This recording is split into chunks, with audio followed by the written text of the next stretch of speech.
다시 이렇게 만나 뵙게 돼서 너무나도 감사하고요. 마스크를 잠깐 벗도록 하겠습니다.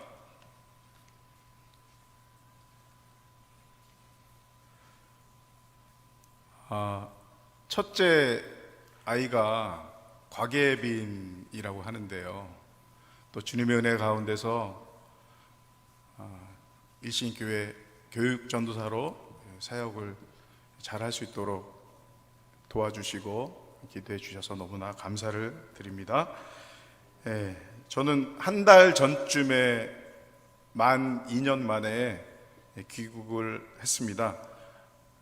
원래 계획은 작년 한 4월 정도에 한번 일시 귀국을 할 예정이었는데 말레이시아가 작년 3월 18일부터 락다운이 되면서 코로나 때문에 락다운이 되면서 나올 수가 없었습니다. 그래서 1년을 꼬박 더 지내고요.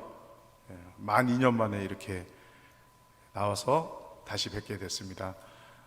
2019년 벌써 2년 전 얘기인데요. 2019년 5월 5일 주일 오후 예배 때 함께 말씀을 나눴던 기억이 나고요.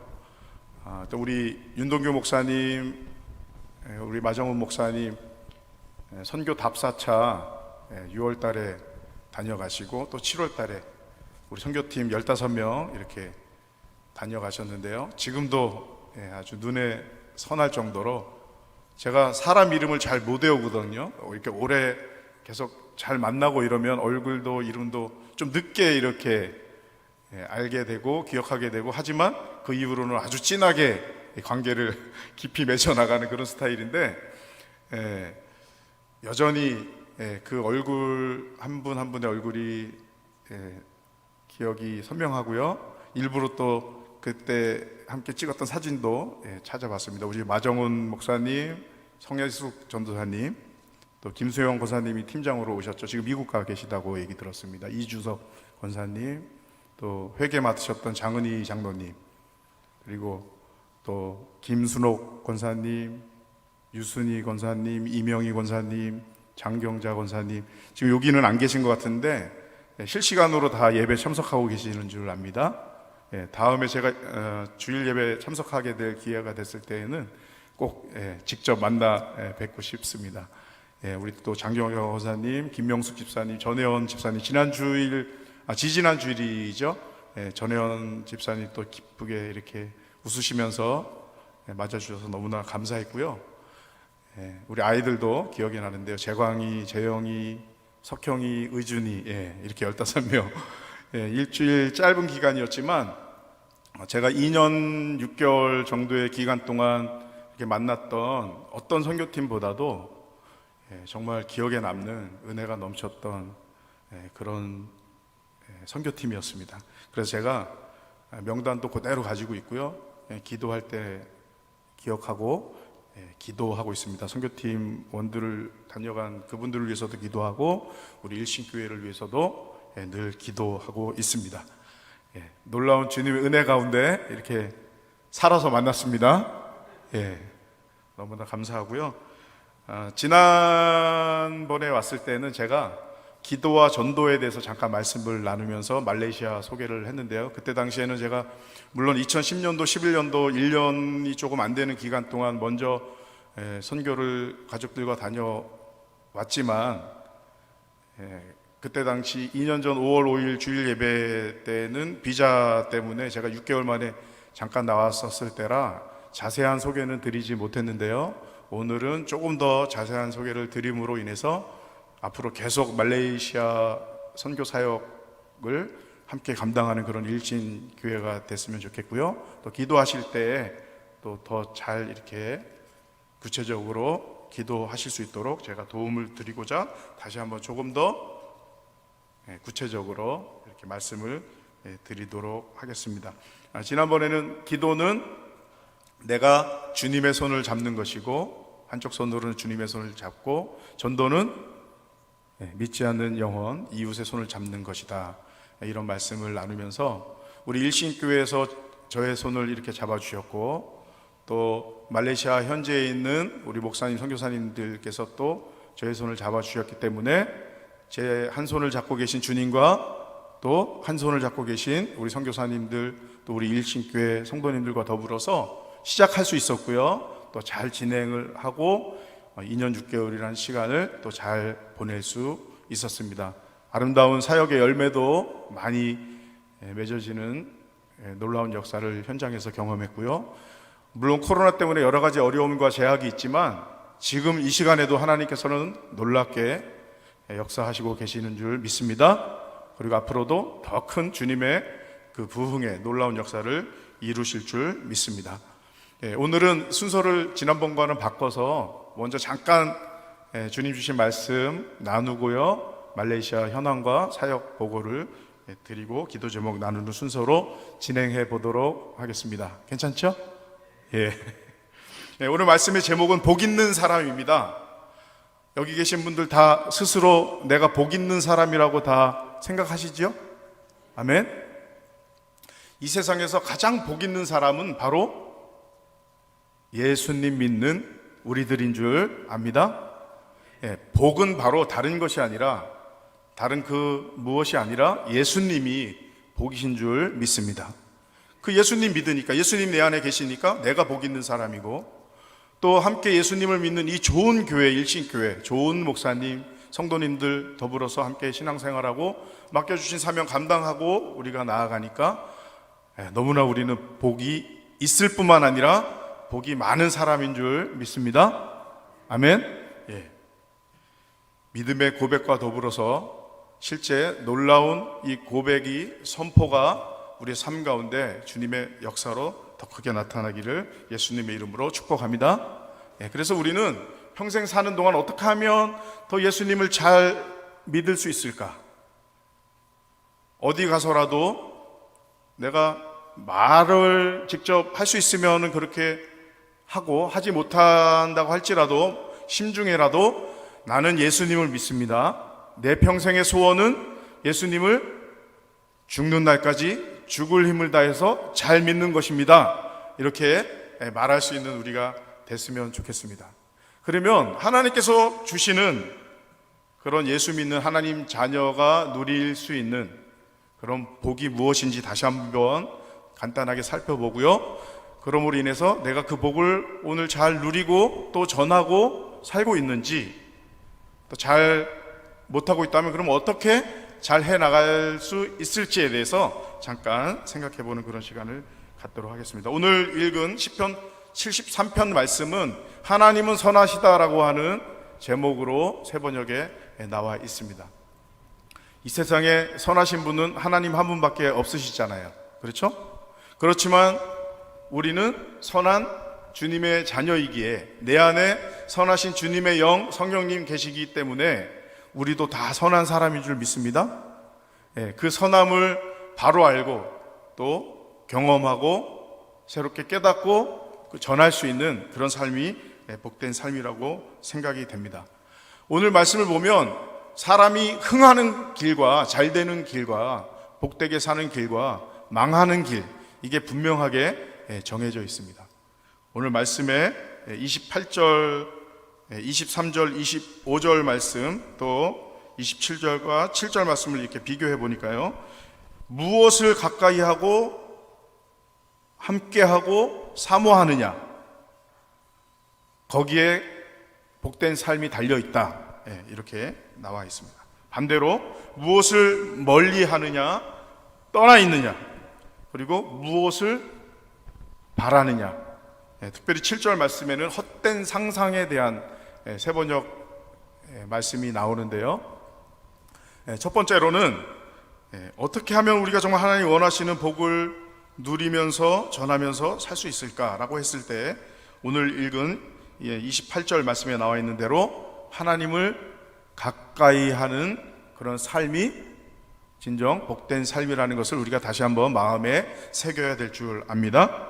저는 이것을 세 가지로 풀고 싶은데요, 하나님을 가까이 한다, 하나님을 경외한다, 그것은 첫 번째로는 성전을 가까이 하는 것, 하나님의 집 성전을 가까이 하는 것이라고 생각을 하고요, 두 번째로는 하나님의 말씀, 그렇죠, 하나님의 말씀, 성경을 가까이 하는 것, 하나님의 집 성전, 하나님의 말씀, 성경. 그리고 마지막은 제가 원래 꼽기로는 하나님의 사람 성도를 꼽았는데요. 그거를 꼽기 전에 28절에 나와 있는 말씀처럼 세 번째는 하나님의 집, 하나님의 말씀에 이어서 하나님의 행하심. 거기서 더 나가서 그 행하심을 전파하는 성도와의 교제와 더불어서 이웃에게 복음을 전하는 일까지 이렇게 우리는 연결해서 생각해야 되는 줄 압니다. 첫 번째로는 하나님의 집을 우리가 가까이 해야 되는데요. 17절 말씀에 의인의 고난에 대해서, 악인의 형통함에 대해서 고민하던 시편의 기자가 17절 말씀에 내가 이제 알았다라고 고백합니다. 그 첫 번째 나와 있는 말씀이 바로 어디에 들어갈 때에 나는 깨달았다? 하나님의 성소, 하나님 계신 그곳에 내가 찾아갔더니, 주님 앞에 나아갔더니 비로소 깨달아 알게 되었다. 새 힘을 얻었다. 그래서 비록 세상에서는 내가 이해하지 못하는 일들이 많이 일어나지만 그래도 주님 알려주신 그 말씀, 그 뜻 붙들고 기도하면서 내가 주님 원하시는 그런 복된 삶을 살아가야 되겠다, 이렇게 시편 저자는 고백하고 있다라고 우리가 볼 수 있습니다. 성전을 가까이 한다라는 것, 하나님의 집을 가까이 한다라는 것은 지지난주에 제가 주일 예배 참석했었는데요. 그때 목사님께서 전해주신 말씀 가운데서도 예배에 대한 중요성에 대해서 강조하셨잖아요. 하나님의 집 성전을 가까이 한다라는 것을 다른 말로 바꾸면 예배를 중요하게 생각해야 된다라는 거죠. 두 가지가 다 중요한데요. 첫 번째는 우리가 주일날 모이는 대예배, 그리고 이런저런 또 예배 모임이 있지만 그것을 따로 떨어뜨려 놓고 내가 또 혼자 주님 앞에 나아가 주님을 만나는 그 예배의 시간, 이 두 가지가 함께 병행될 때에 그 예배를 통해서 우리를 찾아오시는, 우리를 만나 주시겠다고 약속하신 그 주님을 만남으로 인해서 내 마음이 새로워지고 우리 안에는 선한 것이 없잖아요. 그 예배 시간에 우리를 찾아오시는 주님께서 준비하신 그 은혜를 우리가 입을 때, 받을 때, 잘 받아서 간직할 때, 내 마음에, 내 영혼에 새길 때에 말 그대로 밀어내기가 돼서 내 안에 있던 악한 마음이 떠나가고 주님의 놀라운 그 선하신 마음이 우리의 마음을 가득 채움으로 인해서 우리의 말이 달라지고 우리의 행동이 달라지고 우리의 삶이 달라질 수 있는 것이지요. 늘 예배를 사모하는 우리 일신교회 모든 성도님들 되시길 예수님의 이름으로 축복합니다. 예배가 더 살아나야 됩니다. 부흥돼야 됩니다. 예배는 담임 목사님, 교역자들이 만들어가는 것이 아니라 하나님께서 만들어 가시는데요, 그것을 담임 목사님, 교역자들 통해서만 세워가는 것이 아니라 하나님께서는 목사님과 더불어서, 교육자들과 더불어서 성도님들이 함께 만들어 가시길 원하십니다. 기도로 준비하며 사모함으로 나아올 때 함께 만들어가는 성령 안에서의 그 예배의 부흥의 놀라운 역사를 통해서 전도의 문도 더욱더 활짝 열릴 줄 믿습니다. 아멘. 코로나 이 상황이 너무 오래되다 보니까 교회에 전혀 나오지 못하시는 분들도 계시고 여러 가지 어려움이 많더라고요. 비대면 또 예배 인원 제한 같은 것도 있고 좌석도 이렇게 떨어뜨려야 되고 여러 가지 어려운 그런 상황이 있지만, 그럼에도 불구하고 주일 예배를 중심으로, 내가 주일 예배는 저희 둘째 아이 같은 경우는 취업을 해서 주일날 출근을 하는 직업이다 보니까 나중에 실시간 예배도 못 드리고 나중에 유튜브 청년 예배를 찾아서 예배를 드리는데, 그런 경우도 물론 있지만 그럼에도 불구하고 정말 할 수 있는 한 일주일에 한 번은 새벽 기도회든 수요 예배든 금요 기도회든 꼭 교회에 와서, 특히 집사님 이상 되시는 분들은 꼭 교회에 오셔서 주님을 만나시는 그런 놀라운 은혜를, 축복을 받아 누리시고, 그러므로 인해서 또 그 은혜, 그 축복을 세상에 흘려보낼 수 있는 그런 우리 모든 일신교회 성도님들 되시기를 바랍니다. 아멘. 어떤 분들은 코로나 때문에 교회 못 가요 이러시는데 다른 데는 잘 가시더라고요. 밥도 드시러 저기도 가시고, 뭐 커피 먹으러 저기도 가시고. 제가 오랜만에 이제 아이들 만나서 여행도 잠깐 짧은 기간이지만 조심스럽게 다녀오고 했는데 뭐 가는 데마다 사람들이 많고요. 또 이렇게 옆에서 얘기하는 거 들어보면 교회 다니시는 분들이 또 많이 계시더라고요. 그런데 꼭 필요하면 잠깐이라도 또 어디라도 가잖아요. 그렇죠? 근데 꼭 먼저 찾아가야 될 때가 어디겠습니까? 하나님의 집, 교회, 예배, 특별히 주일 예배. 부득이 참석 못하실 때에는 실시간 예배, 온라인 예배, 그 영상 예배 꼭 드릴 수 있는 우리 성도님들 되시기 바라고, 될 수 있으면 일주일에 한 번은 꼭 현장에 나오셔서 예배 드리는 그런 우리 모두가 되어야 되겠습니다. 그리고 우리가 함께 만들어가는 예배는, 교회는, 성전은 정말 누구라도 오고 싶은 그런 교회가 되어야 된다고 저는 생각합니다. 어떤 교회들은 저쪽 교회는 좀 이런 분들이 많이 모이고 뭐 이럴 수는 있어요. 지역의 특성이 있고 또 구성원들의 어떤 그런 직업이라든지 여러 가지 상황 때문에 어떤 부류의 분들이 이렇게 많으실 수는 있는데, 만약에 그 부류가 아닌 분들이 세가적으로 혹시 지나가는 길에 오시게 됐을 때에 거기서 어떤 위화감을 느낀다던가 어떤 소외감을 느낀다고 한다면 그건 주님께서 원하시는 교회의 모습이 저는 아니라고 생각을 합니다. 그렇기 때문에 정말 우리가 신경 써서, 카톨릭이라는 것이 보편교회, 천주교를 말하는 것이 아니고요, 교회의 특징 중에 중요한 특징 중에 하나가 카톨릭이잖아요. 보편교회, 누구라도 올 수 있는.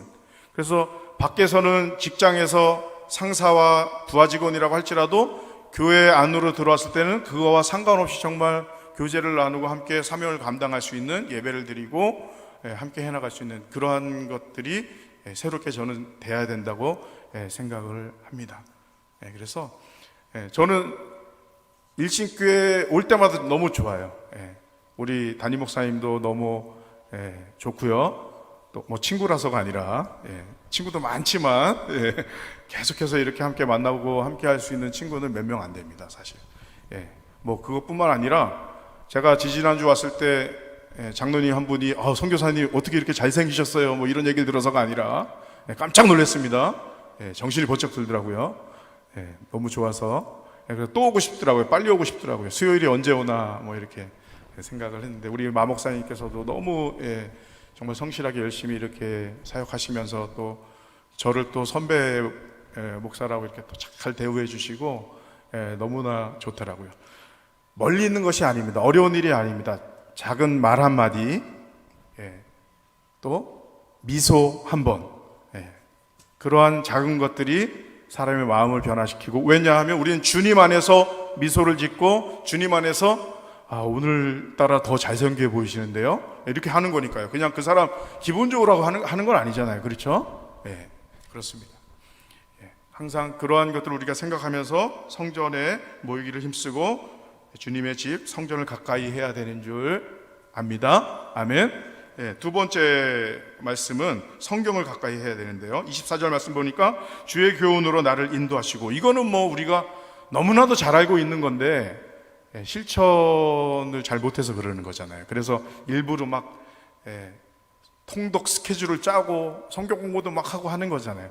그냥 혼자 잘 읽고 잘 깨닫고 뭐 잘 배우고 그 말씀대로 순종히 잘 할 수 있으면 모르는데, 우리는 그렇게 지음받은 존재가 아니라는 거죠. 조금 다른 얘기를 하면, 어떤 유명한 대학 은퇴하신 교수님과 또 현직에 계신 교수님, 무슨 행복에 대해서 연구하는 그런 연구소가 있더라고요. 그래서 많은 연구소가 있지만 행복에 대해서 연구를 하나 싶었거든요. 그런데 공통된 게 뭐냐면, 그 연세 많으신 은퇴하신 교수님, 저는 나중에 알았는데 같은 학교 연구소더라고요. 그분 이야기와 현직에 계신 교수님 이야기가 공통된 게 많더라고요. 행복의 조건 두 가지 크게 이제 꼽아서 얘기를 하는데, 첫 번째는 뭐냐면 이기적인 사람들이 행복하지 못하다라는 통계, 뭐 연구소니까 어떤 그런 데이터를 또 중요하게 다루잖아요. 그런 데서는. 그러니까 이타적일수록 행복한 삶을 산다. 우리 예수 믿는 사람만큼 이타적인 사람이 어디 있습니까? 다른 사람들을 위해서. 한 명 전도하기 위해서 우리가 얼마나 애씁니까? 우리 말레이시아 있을 때도요, 한 30년 그곳에서 한인 식당 하시던 연세 거의 60대 중반 후반 되신 분이 계신데, 그분의 전도를 하려고 저희가 그분 식당에 거의 1년을 매주 찾아갔어요. 1년을 매주 찾아가면서, 맛있습니다. 사장님, 오늘 이발하셨네요. 이렇게 관심을 보이고, 또 계속 찾아가니까 나중에는 본인 이야기를 이렇게 저렇게 하시면서 어느 날 보니까 교회 예배에 참석은 하지 않으셨는데, 예배 끝나고 나와 보니까 교회 식당에 먹을 걸 가지고 오셨어요. 식당에서 LA 갈비를 재워온다든가, 이렇게 맛있게 고기를 이렇게 볶아서 갖고 오신다든가, 거기가 이제 소고기로, 고깃집으로 유명하거든요. 많은 메뉴가 있지만, 그러다가 그게 이제 한 달, 두 달 가면서 나중에는 주일 예배도 참석하시는 그런 놀라운 일이 실제로 있었습니다. 물론 그런 것들이 쉬운 과정은 아니지만, 그래도 그러한 것들을 통해서 우리가 함께 전도도 하고 또 말씀도 읽고 하면서 주님을 가까이 하는 그런 삶, 복된 삶으로 나아가는 줄 믿습니다. 성경을 가까이 한다라는 것은 동시에 말씀을 붙들고 기도하는 것을 말하죠. 우리 좀 전에 우리 목사님이랑 함께 뜨겁게 중보기도 잠깐 했는데요, 더 기도하고 싶잖아요. 그렇죠? 하나님 말씀 붙들 때에 자연스럽게 열정 있는 기도의 또 자리로 이어져야 되는 줄 믿습니다. 마지막으로 하나님의 행하신 놀라운 일을 전파해야 되는 줄 믿습니다. 오늘도 내 안에 우리 가정 가운데, 우리 교회 가운데, 이 나라 이민족 가운데, 열방 가운데 주님께서 어떻게 역사하고 계시는지에 대해서 우리가 잘 주시하고 바라봐야 됩니다. 주님께서는 쉬지 않고 나를 위해서, 우리를 위해서 일하시는데 내가 그것에 관심을 두지 않으면 잘 알 수가 없죠. 내가 그것에 관심을 가지고 마음을 두고 그것을 주시하면서 그것을 깨달아 알 때에, 주님께서 정말 이렇게 나와 함께 하시는구나, 우리 교회에 이렇게 역사하시는구나, 우리나라 가운데, 열방 가운데 이렇게 하나님께서 오늘도 역사하시는구나 알게 되고, 그것을 일단은 성도들과 함께 교제하며 나누고, 더 나아가서 이웃에게 전할 때에 전도의 문이 더 활짝 열리게 될 줄 믿습니다. 기회는 항상 있는 게 아니더라고요. 제가 2주 격리 끝나고 바로 큰 처형 1주기를 맞아서 처갓집 모임에 참석을 했는데, 작년 5월 1일 날 돌아가셨는데, 이제 환갑 좀 지나셨는데 나올 수도 없고 너무 안타까운데, 이번에 1주기 때 이제 가족들 만나서 함께 지냈는데요, 시어머니가 처녀 때는 교회도 좀 다니고 하셨다고 하는데, 시어머니가 절에 열심히 다니셔요. 그래서 명절 때 만날 때마다 교회 빨리 좀 나가시죠. 우리 장모님께서도 말씀하시고 처형들도 이야기하고 저도 물론 이야기하고 했는데, 시어머니가 돌아가시면 나갈 거라고, 반드시 나갈 거라고 그러셨는데 시어머니보다 먼저 돌아가셨어요. 기회가 항상 있는 게 아니잖아요. 그렇죠? 믿을 기회도 그렇지만 우리가 누군가에게 복음을 전할 기회도 항상 있는 것이 아닙니다. 그래도 감사하게 돌아가시기 전에 저는 이제 영상통화로만 이렇게 한번 뵀는데, 장모님과 처형이 함께 영접기도 하고 아멘하고 돌아가셔서 부끄러운 구원이지만 천국에 저는 가신 줄 믿습니다. 우리는 일단 구원 받는 게 중요하지만 부끄러운 구원이 아니라 정말 상급받는, 주님 가까이에 나아가는 그런 구원의 놀라운 은혜를 입을 수 있는 그런 우리 모두가 되길 원하고, 우리가 함께하는 성도님들 뿐만 아니라 가족들, 믿지 않는 분들도 그 자리에 함께 나아갈 수 있는 우리 모두가 되기 위해서 더욱더 전도 힘쓸 수 있는 주님 주신 기회에 놓치지 않고 우리가 잘 해나갈 수 있는 우리가 되기를 원합니다. 매 순간 주님께서 주시는 복을, 그 은혜를, 성령을, 그 능력을, 그 주시는 마음을 잘 받아서 그 말씀 따라, 그 뜻을 따라 기도하며 그것을 잘 내가 사용해 나아갈 때에 우리가 상상하지도 못하는 주님의 놀라운 역사가 날마다 우리들 가운데 일어날 줄 믿습니다. 날마다 주님과 가까이 동행하며 주님을 닮아가며 주님을 나타내는 그런 우리 일신교회 모든 성도님들 되시기를 예수님의 이름으로 한 번 더 축원합니다. 아멘. 제가 감사드려야 될 내용이 하나 있는데요, 2019년 7월 말에 우리 일신교회에서 선교팀이 말레이시아에 들어왔어요. 그런데 공교롭게도 제 아내가 그 시기에 그 주간에 수술을 받았어요. 그런데 제가 한국에 없었지만 우리 담임 목사님, 사모님, 또 성도님들 기도해 주시고 많이 도와주셔가지고 정말 수술 잘 받고 정말 금방 회복이 되어서 말레이시아에 바로 들어와서 또 잘 이렇게 생활할 수 있었습니다.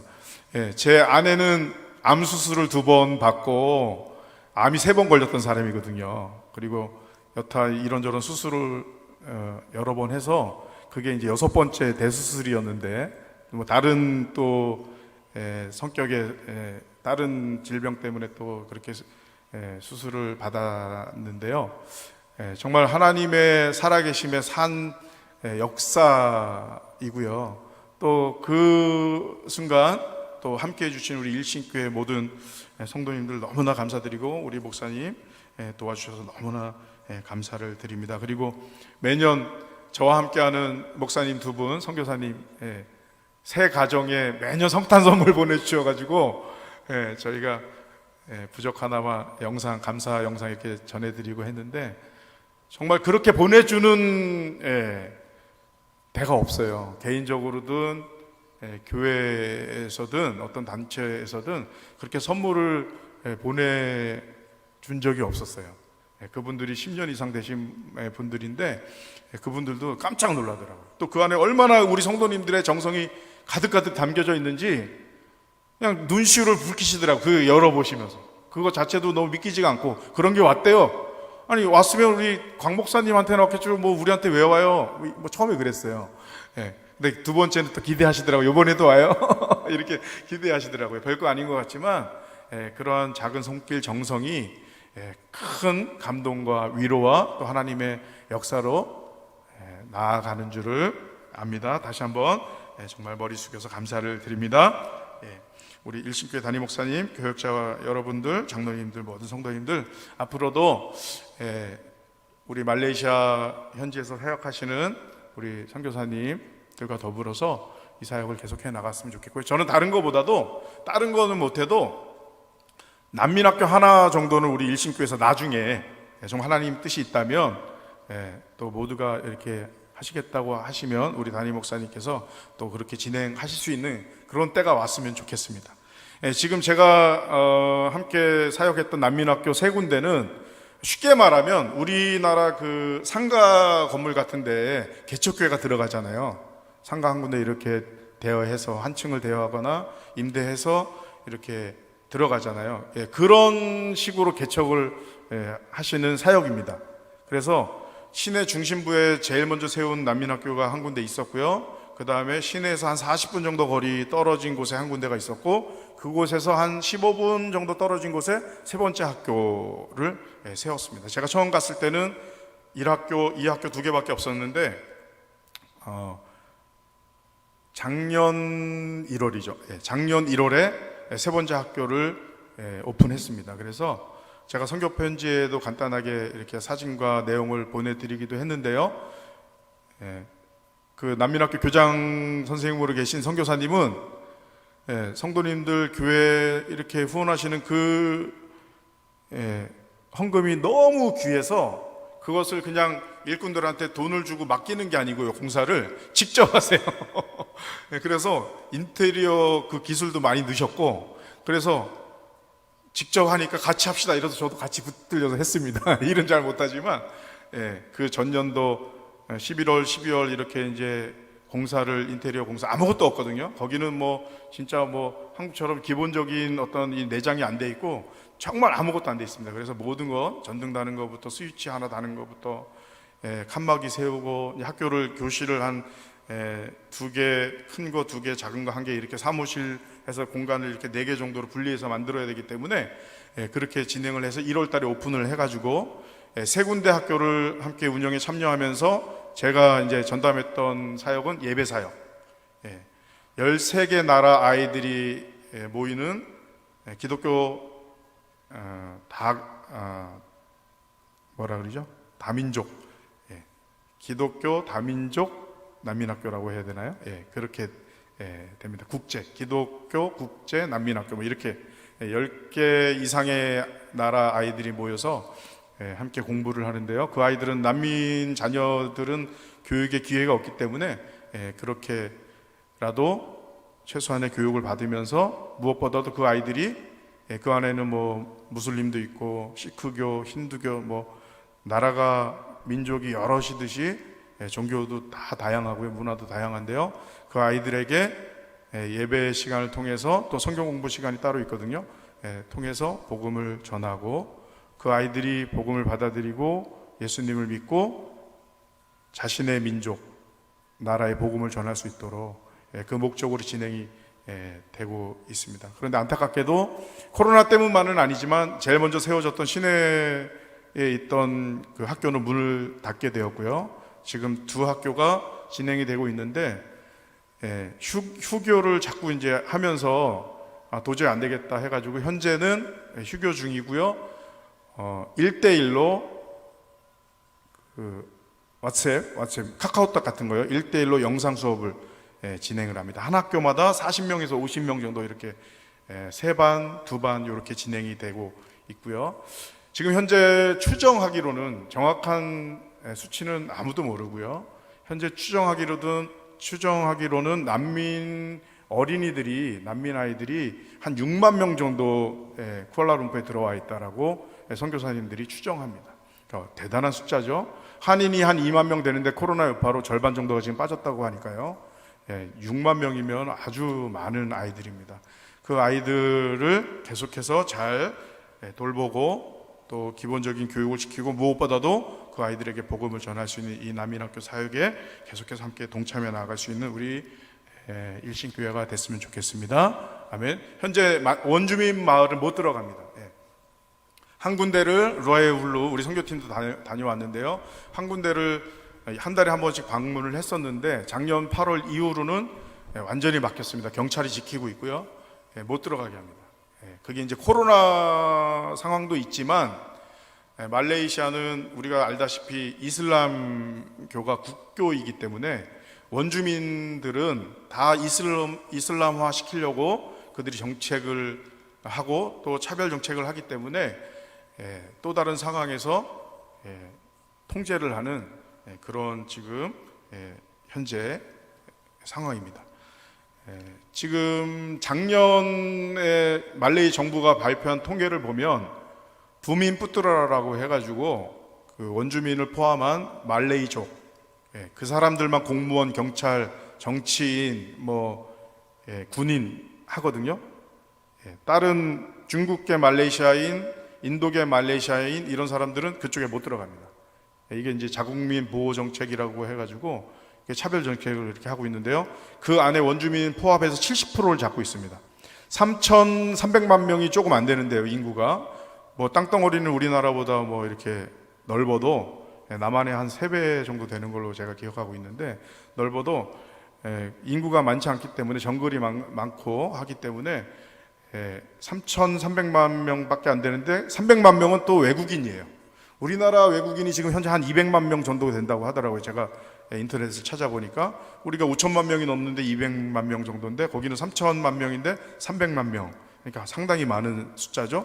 그런데 3천만 명 그 자국민 안에도 70%를 원주민 한 11% 포함해서 말레이족을 잡고 있고요.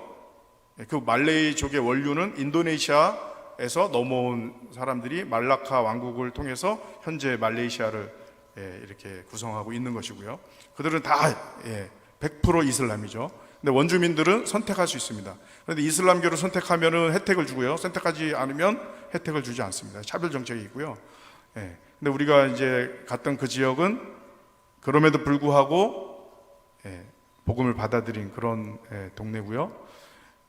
그렇게 되고 있고 그 다음에 한 23% 정도를 중국계 말레이시아인 그들 가운데서는 대부분이 이제 불교, 도교 사원이 많습니다. 불교 사원은 제가 많이 못 본 것 같고요. 도교 사원은 아주 도처에 이렇게 많습니다.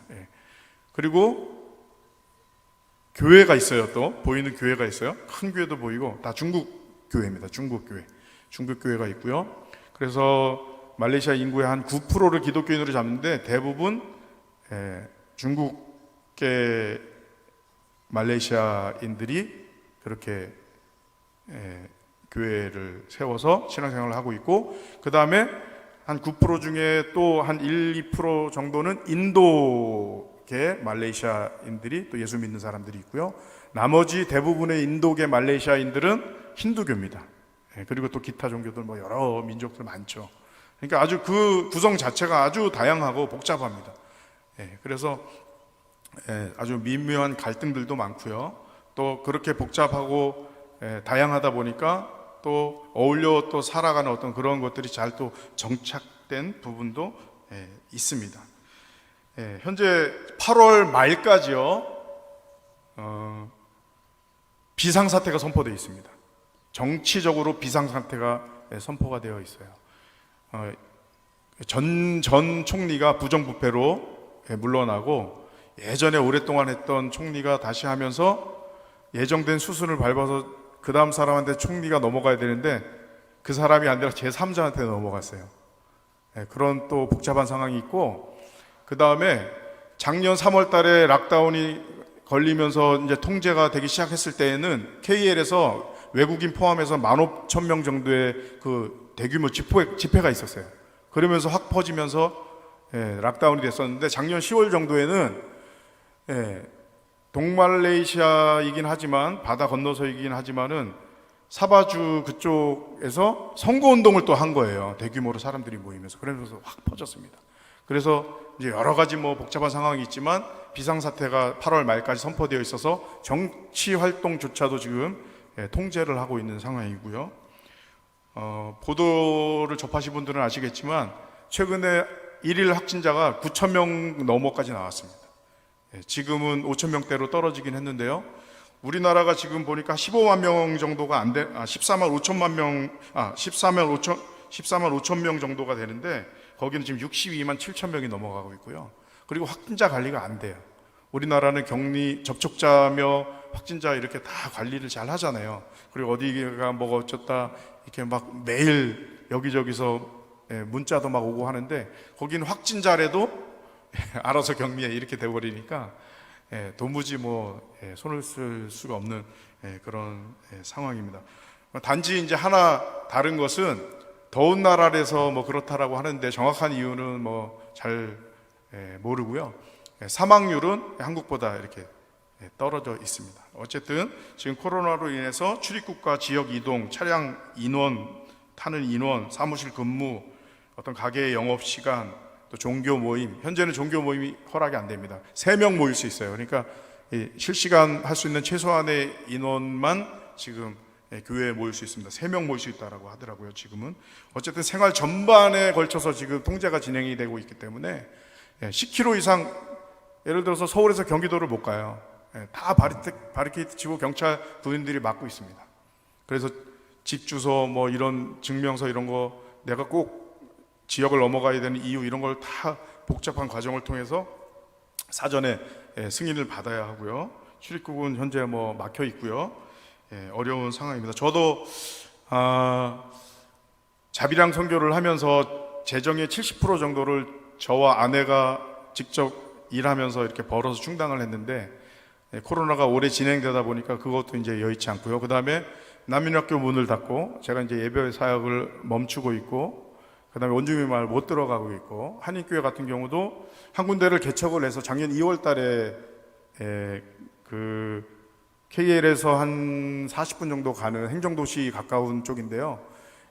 그곳에 개척을 해서 진행을 하는 가운데 코로나 통제가 되면서 예배를 못 드려가고 또 여러 가지 경제적인 어려움이 생기고 하다 보니까 제가 들어오기 직전에 4월 달에 정리를 했어요. 그래서 한인교회 현재 모이지도 못하고 사역 진행이 안 되고, 그러다 보니까 저 같은 경우는 직접 그곳에서 교회를 세우고 난민학교를 세우고 그것을 지키고 진행해 나가는 그런 역할이 현재 아니었기 때문에 제가 거기서 그냥 계속 있을 수 있는 그런 상황이 되지 않아서 사순절 기간 동안 아내와 기도하고 부활절 지나면서 일단은 정리하고 나가야 되겠다 이렇게 결정을 하고 현재 나와 있는 상태고요. 제가 7년 만에 다시 들어가서 예전에 한 1년 못 1년 안 되는 기간 동안 있다가 다시 7년 만에 들어가서 2년 반 정도 있다가 다시 나왔는데요.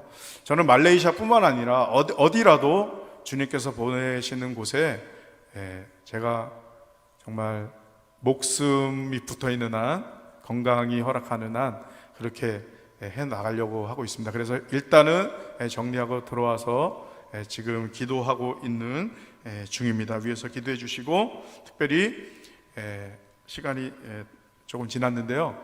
말레이시아를 위해서 기도하실 때 다른 여러 가지 기본적인 기도 제목이 있지만, 저는 첫 번째로, 난민학교도 그렇지만 첫 번째로 우리 성도님들께서 이 기도를 좀 해주셨으면 좋겠습니다. 지금 말레이시아에 있는 한인교회들이 많이 깨졌습니다. 이런저런 이유로 많이 깨졌습니다. 근처에 있는 한인교회들이 많이 깨지는 모습을 보면서 교인들이 막 흩어지고, 그분들이 또 방황하고 또 교회를 또 찾아다니고, 이런 모습을 보면서 너무나 안타깝더라고요. 해외 한인교회가 한인교회 특성상 어려움이 많은 것도 있지만, 또 말레이시아에 또 특별한 상황이 있습니다. 어려운 상황이 있습니다. 한인교회가 잘 일어설 때에, 또 한국교회와 선교사님들이 잘 또 이렇게 협력할 때에 그 땅 가운데, 또 그 땅을 넘어서 열방 가운데 복음이 놀랍게 전해지는 그런 역사가 일어날 줄 믿습니다. 우리의 기도와 헌신으로부터, 이 땅에서 내가 내 이웃을 먼저 태신자로 품고 기도하면서 그들을 전도함으로부터 그 모든 일에 이르기까지 우리 주님께서 함께 하시고 역사하실 줄 믿습니다. 아멘. 감사합니다. 기도하겠습니다. 하나님 아버지, 감사합니다. 주님의 은혜 가운데 우리 성도님들 이렇게 다시 만나게 해주셔서 감사합니다.